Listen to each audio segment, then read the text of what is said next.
Okay, I would like to take notes for my book. Do you know where my notebook is?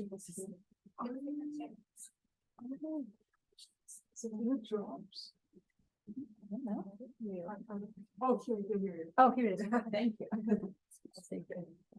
I thought you meant left. Oh, no.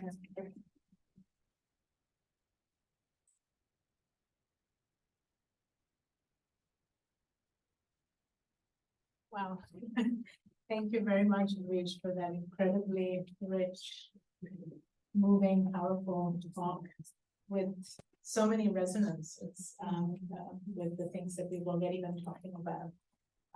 So the floor is open for questions. I feel like Catherine's talk yesterday, we all need a moment to kind of process.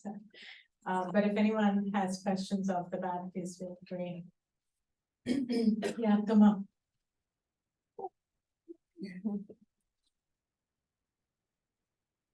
Thank you very much. A lot to think about. Yes. Wonderful.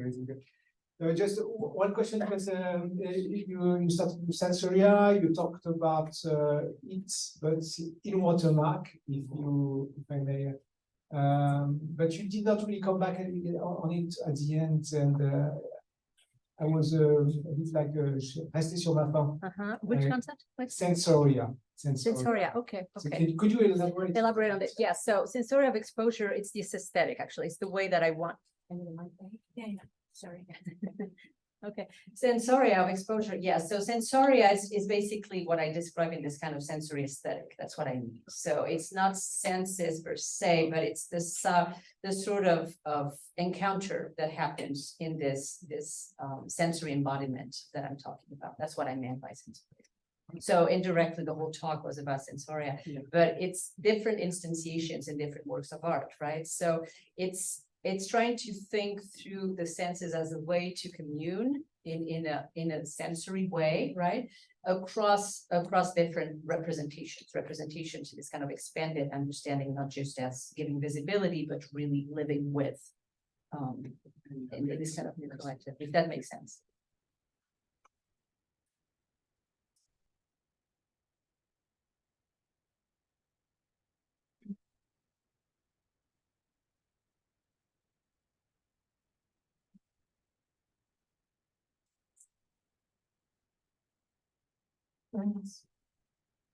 Sorry, it's not really a question. It's not. If you could develop a little again about the relation between corporality and porosity, because something you develop that No, it's so things to understand. So. Yes, it's based on previous work, actually. So you take shortcuts. When you start working from previous work, you take shortcuts. You think it's obvious to everybody, but obviously it's not. So I will explain that. This comes from the dissolution model. So basically the migrant, this kind of dissolutive ontology model, where the migrant is defined not so much through a sort of normative sense of embodiment, but something that is indissolved always, right? So if we rethink our relationship to the human and to subjecthood through this, then we get into this kind of alternative ontological model. So corporality and porosity in the way function in hand, because porosity is the way, there's a whole argument also, which I didn't get into here, but my earlier work on water, and I think there's a little bit of this in the residual migrant piece I published in your volume, but water is, if you look at Astrid Neymanis, for instance, who's a hydrofeminist, that's what she calls herself. She will tell you that the body is water, and that through the body and the water in the body, you commune with the universe. So it becomes this kind of common element. So thinking in terms of porosity is restoring the body to this kind of very intimate encounter, in the sense that we are the more than human world, and the more than human world is us as well. And that's the whole idea behind this kind of residuality that I've also developed in the other piece. The fact that body's corrosing, and this is incredibly painful to even imagine, but the dissolution is reincarnated, right? Through the lithic, by sedimenting into rock, or by just becoming what Char talks about, calcium, iron, phosphorus, and then reincarnating itself in other forms of life writ large. So that's what I meant by life writ large, that life is a spectrum. So this kind of elemental perspective shows this kind of afterlife of the residual migrant, right? A sort of permanence that defies the attempt at completely obliterating that figure, because precisely of those kind of transformation. It's a morphology of becoming in a way. So that's what I mean by corporality and porosity, that there is this sort of circularity of matter. And that's what the kind of critical materialist perspective allows us to think. Yeah, thank you. Yes, yes, thank you so much for the talk. It was wonderful. So it made me think of Camel Brathwaite's Yes. tide electrics. So I was wondering whether there was any, stage in your work or here that you were going to integrate it, maybe, to criticize it or to at least use the notion, and particularly the fact that it's, it's anchored in time as well. I mean, tide electrics is all about that movement, that oceanic movement that takes you to another place. I mean, it's also, what I was talking about yesterday, it takes you to a place you hadn't anticipated. It goes back in time, but it never brings you back to the point of origin. So there is this constant, movement. So I was wondering, if it is something you Yes. use or not. Thank you. That's a very good question. It's one of the key references in the kind of work of water that I'm doing. Liz Delorey, for instance, obviously has worked on this very much. A number of critics in the Caribbean setting, especially. It's important in the sense that it brings the fluidity and the circulation model back into the work that I do. So it is inspired from it. The idea of the more than human, however, is something distinctive in this respect, and it goes further than the kind of very historicized work that he does. So I see it as complementary, really, and it's a wonderful starting point, and that's where I started, because obviously it's a perfect model. Especially to consider so I started with a deconstruction of the kind of anthropocentric position of mastery over nature. So looking at indigenous ways of understanding the relationship to nature was one of the first things that I did.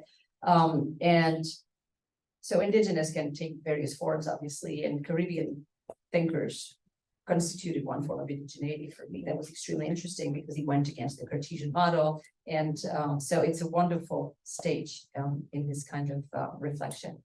Yes, because Yeah. because tide electrics, Wait 1 second after. yeah, Just to warm up. yeah, because tide electrics is, goes against dialectics. Right, exactly. Exactly. So, yeah. That's exactly what it is. For people who may not be familiar with the notion. Yes, and it's this whole idea of Caribbean time too, something that would be linear, that would just circulate. Mélissant was another very important phase, obviously, especially for submersion, corrosion, the boulet vert, the Atlantique, or whatever that's quoted, the ball and chains corroding underwater, showing the way, the unity of submarine, right? It's submarine. We have it in Mélissant and in Brathwaite. So this is very important as a stepping stone. But what became obvious to me at some point is that there is the more than human dimension to it that needed to be expressed differently. And Thomas was also adding something about, tide electrics. Yeah, well, it's about creation. It's a creation process, and you focus on the solution. Yes, also, that's true. That's true.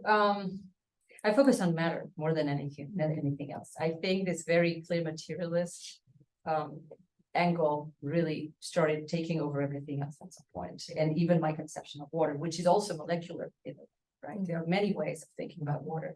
The way I choose to think about water is in terms of its chemical corrosion. So it's a very, very specific angle. Thank you so much for that talk. It's going to take me a while to process because it's beautifully executed. And thank you for mentioning the seals piece. Because the sonic element to that, I can watch that with my eyes closed and reopened. It has so much different meaning to it. This is more of just maybe a point of departure to think about, not really a question. Because I was thinking about the third iteration of the Columbia International, which is a show based in Ramallah, Palestine. The third iteration's title was The Sea is Mine. And so the artist, there's a few if you're interested in looking, it's thinking about the return of the ocean and the lack of access to water. And so whereas water we can see as corrosive molecular and all these fascinating terms, it's more about the lack of access and life-giving for internally displaced migrant populations, which is an interesting way of thinking about how the land takes, the sky takes through bombings and raids, whereas the ocean is viewed as this space of return, right? This right to return. So Shireen Sahan is a really interesting artist from Rafat Assad. I can give you those names Yeah, that see the ocean as not as something to be traversed, but as to be recaptured and be taken back. It's really interesting. Well, so obviously access to water in the Middle East, that's that's a key issue. It is. There's a very interesting piece by Naomi Klein that's called Drown Down or something like that. I forget what the title is. It's a beautiful piece. I can send the reference to you if you want. And I think it's in this piece that she overlays a map of water access and water shortage and then conflict in the Middle East. And you can actually see the two maps completely overlaying each other. It's amazing. So it has been used as a biopolitical means of exerting control, obliterating populations, etc. So I think that in that context, access to water and access to the sea, because it is such an important element of survival, has become a political move. And a lot. And I work on North Africa myself, not on that part of the Mediterranean world so much, but a lot of what I see in film or even art is yes, a very strong call and pull to water as something that is very much aspirational for the most part because of the geopolitical situation that we know, but something that looms very large and that is associated in some cases with a sort of recovered sovereignty. Also, I think it participates of the imaginary of the nation, what the Palestinian nation could be, and it has to do with water and with the sea, etc. And we find that also very interestingly in some Francophone literature from Lebanon. La Maison des Orties, for instance, Oliva does this really interesting meditation on water in the context of war. So it's something we find in the Levant sporadically in the context of war. Thank you for making this connection. Yeah, I didn't think of it. Thank you. Yes, very interesting. Really enjoyed the paper. I'm very interested in the fact of in bodies crossing and the way in which the survivors and those who don't survive are linked. And they're linked. So what Lubena Hamid says is, we are all the water, because we crossed it and because we guided it. And that link is key to her way of thinking about her work and the work of Black artists that does not just deal with a remnant, but deals with a living as well, and the remnant is so there's a complication, I think, around survival. And the complication is that survival takes with you those who didn't survive. And that creates forms of art and forms of being. So that was the first thing I wanted to say as a comment, but might be half a question. And the second thing is, I was wanting to invoke Judy Dash's Daughter of the Dust from 1992, film about hula culture in the Sea Islands of the Carolinas and Georgia. And the conception of crossing, so that the wanderer from the last slave ships arrives and people cross. They just walk into the water and commit suicide as a way of crossing. And there's a sense of them becoming part of the water there as well. And I just think that's would be a powerful kind of American early example of these kind of use of African folktales around survival through Middle Passage and around death through Middle Passage. So that's what my point really, I suppose, is that survival and death are talked about in the same space. Right. And I'm not sure that's, I mean, I don't know about migrant culture so much, but in talking about the middle passage, that is so relevant. Right. And water is key to that, and the fact that water contains. So when people do memorials around slavery, they often use water as a kind of means and mode of thinking.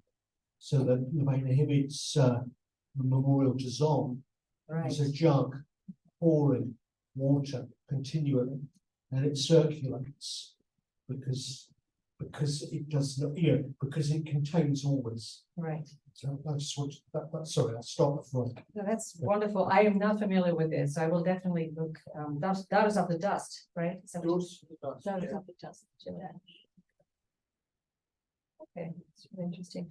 Yes, well, I think it partakes of this kind of haunting we were talking about, right? That, and that's true of any witness, but in particular, this kind of extreme experiences in water, which if we think of Pisson, it's the foundation, right, of the Caribbean sense of being this abyss, right, the culture abyss. So it's definitely the throbbing space of presence absence in the way with those who remain, harking back to those who were lost. So there's this kind of, just as we have matter circulating, we also have memory and embodiment circulating, in a more spiritual way. So that's really interesting. Thank you. Karina. Yeah, thanks so much for a really wonderful presentation. I found it really compelling, conceptually, and also just beautiful and lyrical, and moving. I'm really drawn to your idea of the sensoria of exposure. And I was thinking about all the senses that are engaged by these words that you have discussed. Tactility, visuality, orality. And then I was wondering, well, what about taste? And smell. I mean, you speak of porosity and exposure, and there is a sense in which the body is exposed, right? But then it's also exposed to the ways in which we experience the world, also the limitations of the body, the ways in which it tries to find its bearings in the new medium than the one that, with which it's most familiar. And also when you were talking about at the end, you ended on the note of solidarity with other forms of life. It seems to me that solidarity encourages attunement to other ways of experiencing the world, potentially through the creation of other sense organs.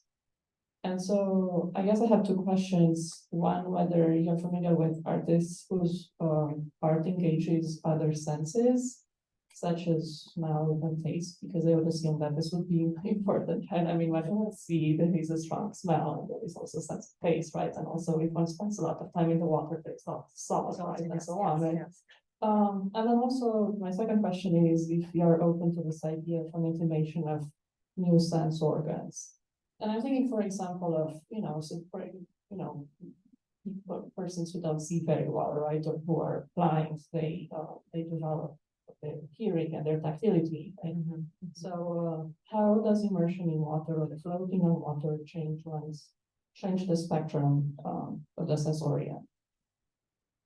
I like to think about this, quite frankly.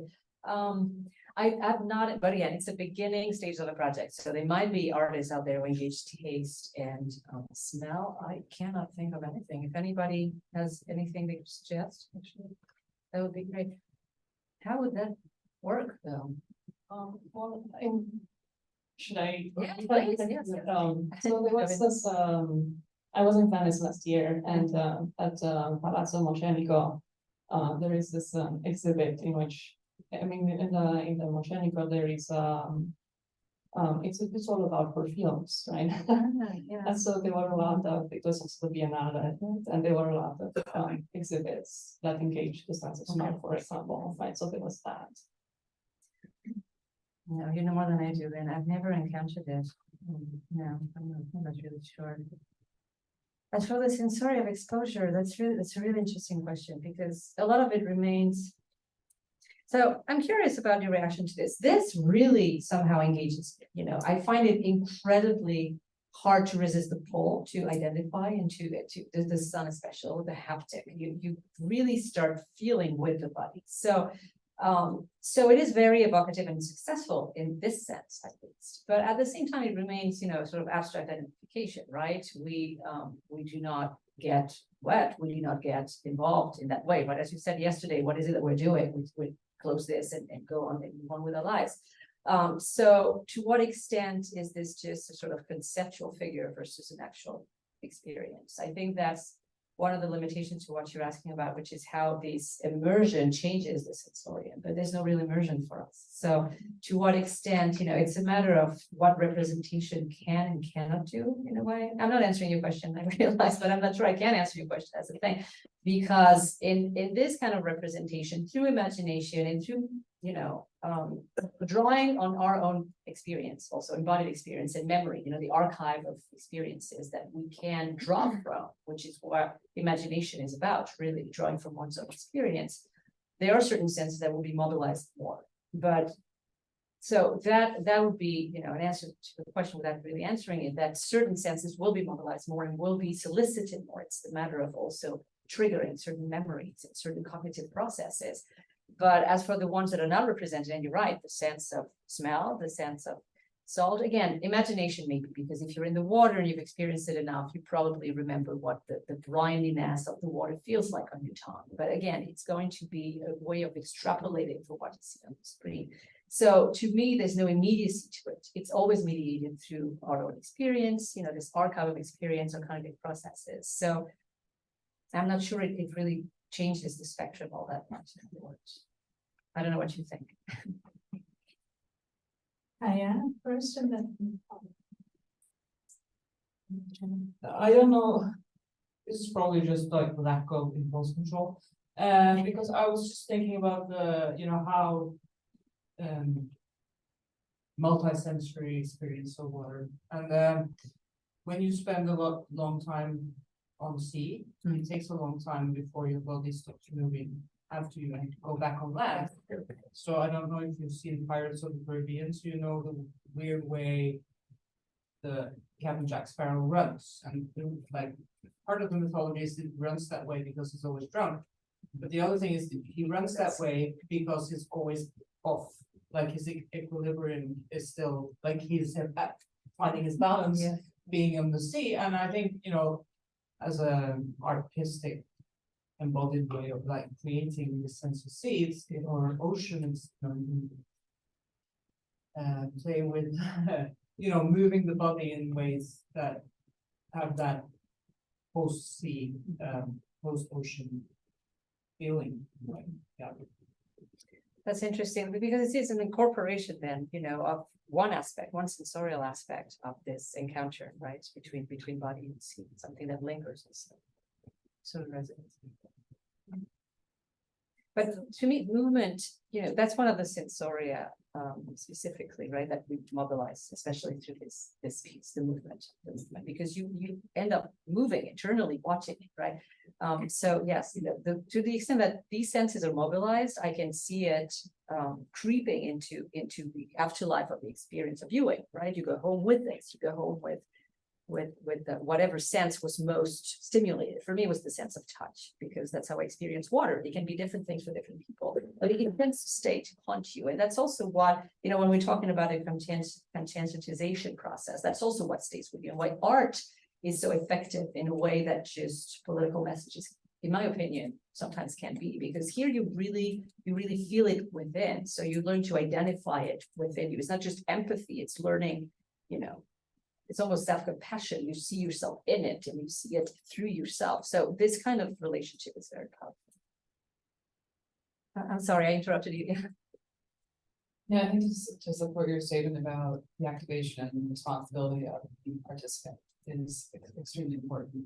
And so I always think about Felix Gonzalez Torres's work, if you're all familiar with the sacks of candy in the galleries. So what you can do is, it's real crinkly. You can grab a handful or a few pieces and eat it. So there's the taste on it. Okay, good.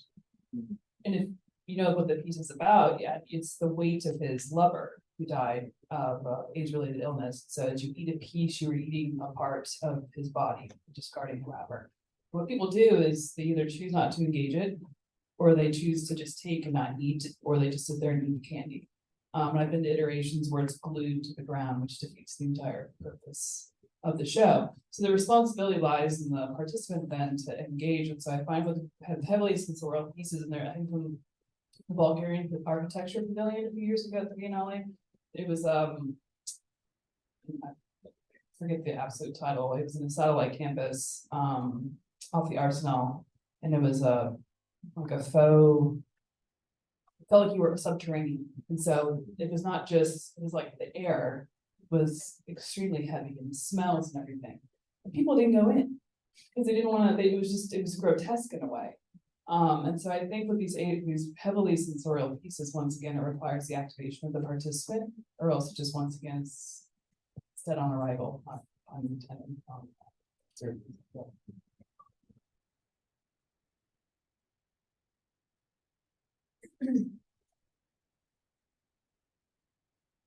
Did you have a question? Quick, yeah. Yes, just a quick thing, a quick reference, since we've been talking about visual art. So just before coming here, I went to the Mark Rothko exhibition in Paris, and one of the quotations, which is actually a wonderful exhibition if you get the chance to go and see it. And one of the quotations that are pasted on the wall is a sentence that he says, that he speaks about his own work, and he says something like, I don't understand why my art should be considered as abstract painting. There is no such thing as abstract painting. My work lives and breathes. So it just goes against, any kind of binary approach between what would be abstract and what would be concrete and sensorial. So that's, something that your talk and what we've been discussing about, that put me, with that sentence back into my mind. Just, more food for thought.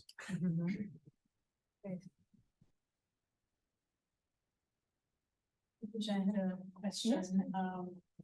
One of the questions you began with was what would a sensory aesthetic of exposure look like, and what would its limits be, and its kind of ethical modalities. And I was, since we heard Catherine and her what she called the decolonizing appearance. And at one point, I think when she was talking about Mirzoev, she said, eschewing representation is the only just option that might be made. And I was wondering how this idea of sort of embodied simulation, connects with that, relates to that. Obviously, it's a different kind of representation, but I'm just trying to kind of put our two keynotes in dialogue. That's good. No, it's a question that animated my thinking. It's, especially since yesterday, even more. She talked a lot about visuality and visibility. So to me, that's one modality. I think what this cognitive process approach allows us to do is to move beyond that. So it's not just affording visibility, right? But it's about trying to, it has to do with the theorization of hospitality and melancholy in hospitality, in the sense of lending one's body to the other in a way that would not be appropriating, but giving space for that other to speak through. So it has ethical ramifications, and there are some very obvious ones in this piece that we looked at. But in general, the idea is to, because what's the alternative? No representation? That's the problem. The problem is that we are in this kind of dissolutive model where the pull is toward nothingness, and the obliterating logic of biopolitics is nothingness, is to turn life into no life. So that's an issue. And so to me, the alternative is to try and restrict life differently, not in a way that would be just intersubjective and defending the political as that which occurs between two subjects. But one thing that I wanted to ask her, and then, I couldn't wrap my mind around it until much later, but it's this opacity specifically, because this opacity seems to be something that stands in the way of that kind of relationship that she was talking about. And whereas I start from opacity in a way, because this is where we are. This is what cannot be, what's ineffable, what cannot be represented, and trying to find a way to obviate the impossibility of representation. So in this sense, it has ethical ramifications, but in a positive light, because this kernel of opacity is something that unites all of us and the natural world. And that's what I was trying to get at the end, that all forms of life have this, and all forms of life are touched by this, and all forms of life are incommensurable in a way to representation because of it, but it's also what unites us and what helps us think in a different kind of collective. So there is the possibility to think about it, in my opinion, in a way that would not reproduce the kind of coercive violence that she was talking about through just visibility. That's where I stand for now. I'm happy to hear objections or thoughts.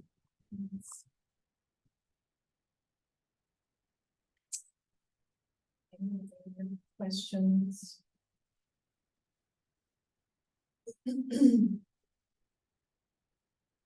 No, sure. Can I make a remark? Yeah, sure. Let me just clarify my notes. Thank you so much for the talk. I enjoyed it a lot, and it raised more questions than answers for me, which is a good sign. One of the questions you posed, how to memorialize the event of the drowning, which is by nature. So I don't know how to put. Yes. And I hope the film with which we are closing our conference would bring you with another layer or another way Good. to answer this question. Thank you. Thank you. All right. Well, I look forward to that. Thank you. Yeah, I think this talk sets up the film for this afternoon. All right, okay, all right, and we'll close it there. Thank you so much. Thank Louise. you. Thank you all very much. So we'll resume after lunch at 2:30. Thank you.